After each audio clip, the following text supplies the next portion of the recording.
G'day guys, and welcome back to another episode of the weekly Mixup. Today we are making the Vanilla Chill. Let's get started. So the first thing you're going to need to do is to grab your shaker, load it up with some ice.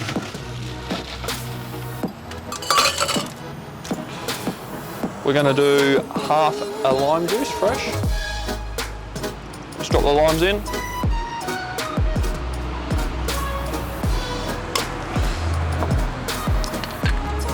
$30 ml of vanilla vodka.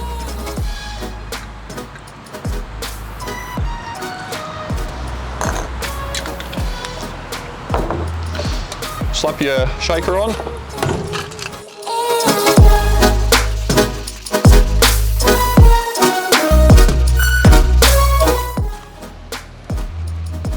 Oh, yeah.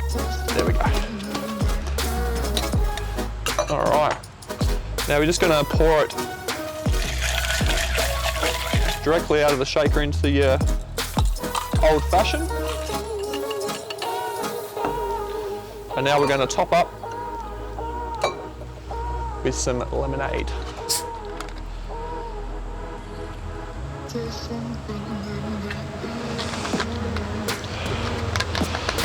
And we'll garnish with a little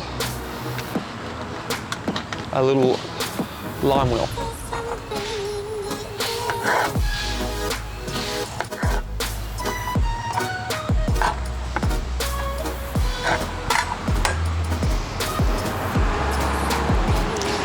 There you have the Vanilla Chill. Enjoy.